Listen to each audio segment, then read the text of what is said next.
Señora presidenta, señoras y señores diputados. Bien, en fin, yo creo que a estas alturas no hace falta que yo haga un análisis de lo que ha sido mi posición y mi manera de actuar desde el pasado 20 de diciembre, porque lo he explicado suficientemente. No se trata de moverse, de no moverse, de hacer una cosa o de hacer la otra.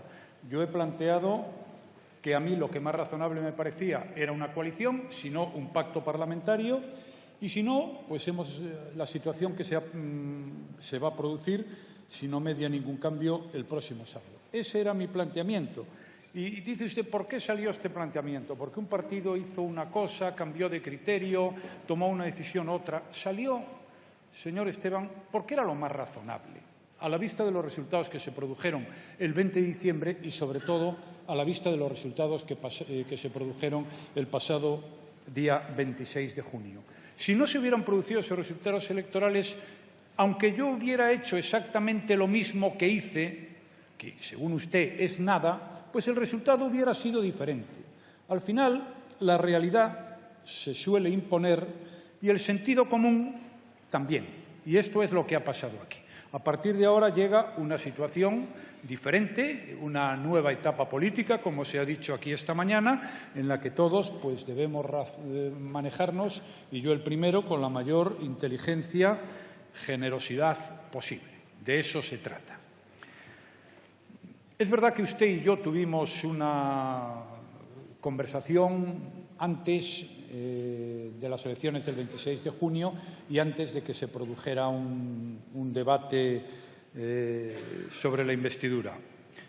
Comprenderá usted que yo no tuve esa conversación para conseguir el brillante resultado que logré tras haber hablado con usted. Hombre, creo que lo intenté, pero también convendrá usted conmigo que por muy brillante, habilidoso y listo que yo estuviera, el resultado que se iba a producir es exactamente el que se produjo. Es decir, en los dos casos ha pasado lo que todo el mundo sabía que iba a pasar. En el primer caso, porque era lo más razonable, y en el segundo caso, porque ustedes no han querido, que no es exactamente lo mismo. Pero no se preocupen, porque yo seguiré perseverando de cara al futuro. Nada ha cambiado desde el 30 de agosto. Bueno, usted ha explicado aquí, una serie de cosas, las malas que hago yo, pero algunas cosas positivas también ha hecho este Gobierno y algunas cosas positivas también las ha hecho en relación con el País Vasco. Es decir, usted puede negar el apoyo a mi investidura y yo lo entiendo, pero lo que es más difícil negar es la realidad. Y en la medida en que ha sido posible hemos atendido y respondido a las preocupaciones y necesidades que ustedes plantearon, no a todas, pero es que no hemos atendido a todas a ningún grupo político, ni siquiera al Grupo Parlamentario Popular, porque es evidente que las inquietudes, las necesidades y las demandas siempre son mucho mayores que lo que puede hacer cualquier gobierno. Lo cierto es que se ha hecho una política económica positiva para España y también ha sido positiva para el País Vasco.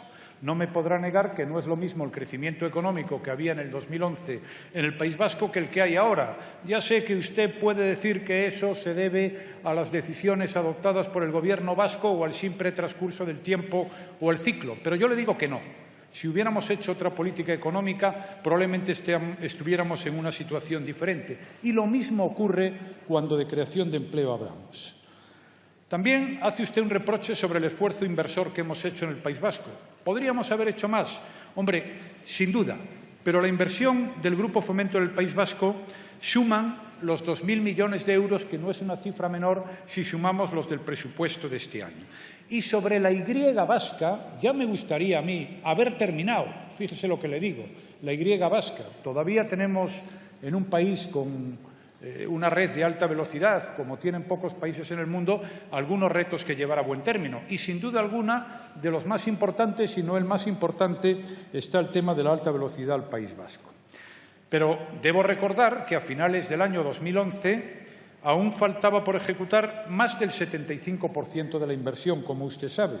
Bueno, desde el año 2012 hemos dotado esa infraestructura entre presupuestos generales del Estado, ADIF y el cupo, con más de 2.300 millones de euros. Este año 2016 son 290 millones de euros y a mí lo que me dicen mis servicios, los del Ministerio de Fomento, es que la Y vasca estará concluida en el año 2019. Bueno, si usted lo pone en tela de juicio, oiga, pues pongámonos a trabajar juntos para conseguir ese objetivo que siempre será mejor que uno posterior. Estamos trabajando en los accesos de la alta velocidad a las ciudades vascas. El plan de mejora de la calidad de las cercanías prevé actuaciones para el núcleo de cercanías a San Sebastián y a Bilbao. Quiero recordar que hemos apoyado a la inversión industrial en el País Vasco en el marco de la política pública de reindustrialización y fortalecimiento de la competitividad industrial y se han concedido préstamos por 178 millones de euros para 80 proyectos industriales. Los esfuerzos con el sector naval, que al País Vasco le importa, igual que a Galicia y a otras zonas de España, pues han sido positivos y hemos conseguido reactivar la contratación utilizando el nuevo sistema del TASLIS. Lo mismo ha ocurrido con el sector aeronáutico, que tiene préstamos importantes del Minetur. Y en política pesquera, pues el Gobierno ha conseguido más fondos que en el periodo anterior para nuestra flota y nuestra industria. Hay más cuotas de pesca, hemos ampliado los acuerdos con la Unión Europea a otros países y resolveremos con el acuerdo de las comunidades autónomas el problema del bonito al que usted se ha referido en su intervención. También es importante que hablemos de la planificación de la red de transporte de energía eléctrica 2015-2020. Se van a invertir en el País Vasco más de 200 millones de euros y se va a intensificar la conexión que existe con Francia. Bueno, creo que hemos hecho también un esfuerzo en el régimen fiscal y tributario, tal y como prevé nuestra Constitución. Se han operado modificaciones en el concierto económico y en el futuro tendremos que trabajar en el cupo vasco. Señoría, yo mantengo mi ánimo de colaboración, que lo he tenido siempre. Lo que sucede es que diera la sensación de que usted viene aquí a señalar solo las cosas que no le gustan, lo cual puede tener su lógica sin ningún género de dudas, pero yo tengo la obligación de informar a la Cámara de las decisiones positivas que para el País Vasco se han adoptado a lo largo de este tiempo, que era sin duda alguna un tiempo desde el punto de vista presupuestario ciertamente complejo y ciertamente difícil. Ha hecho usted también referencia a la política económica que hemos llevado a cabo en estos 4 años y de manera muy especial ha mencionado la tasa de paro, la desigualdad y la pobreza. Y tiene razón, pero quiero decirle, de la misma manera que le digo que tiene razón, que estamos mejorando en los índices de desigualdad, que estamos mejorando en los índices de pobreza y que, como acredita la EPA, que se ha dado a conocer esta mañana, pues el paro se está reduciendo en nuestro país y también en el País Vasco. ¿Y por qué? Porque el origen fundamental de la desigualdad y de la pobreza y de los problemas que hemos tenido en las partidas presupuestarias dedicadas a políticas sociales está en la ausencia de empleo.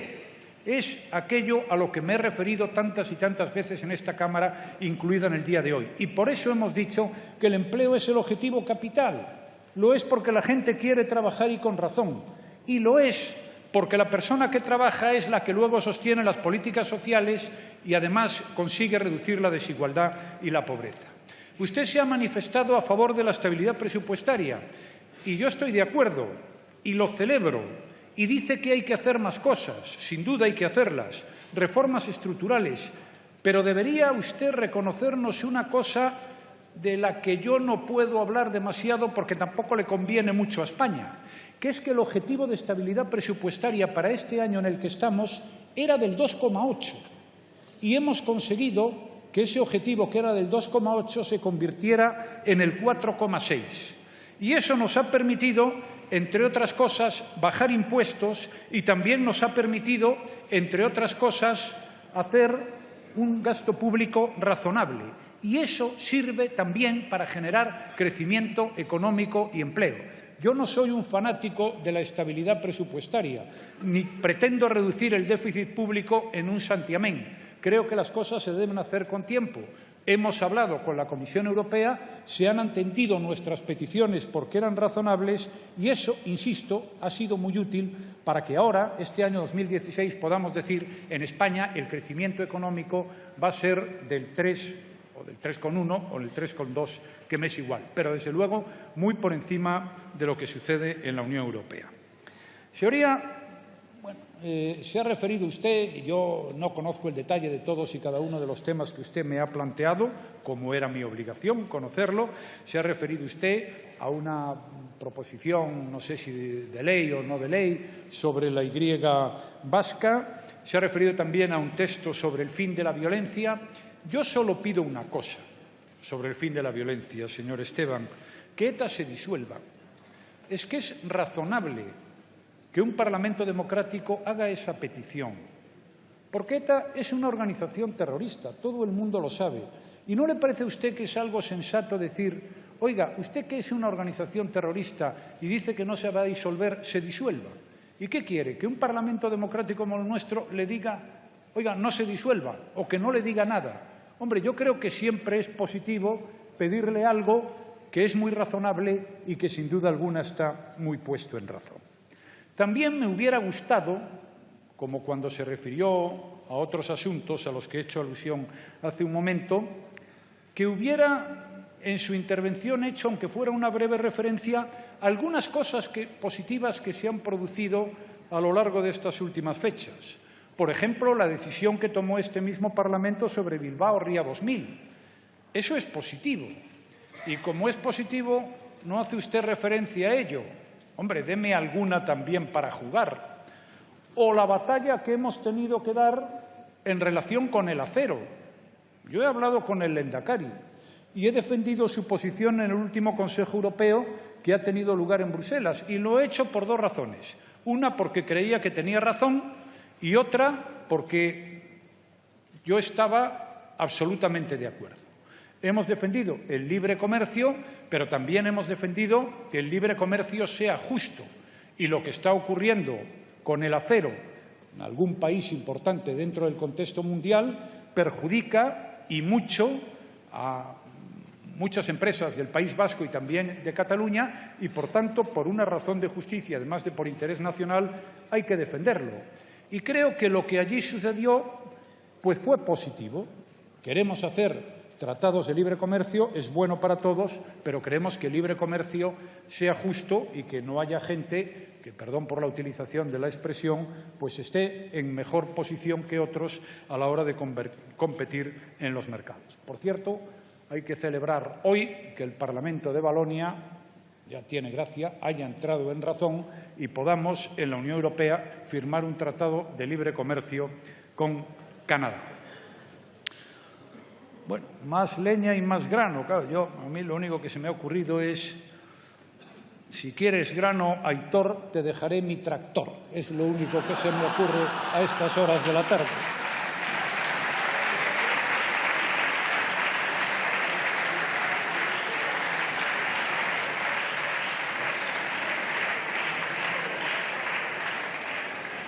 Es la diferencia entre pedir y que te den y la diferencia con currárselo, que es el tractor.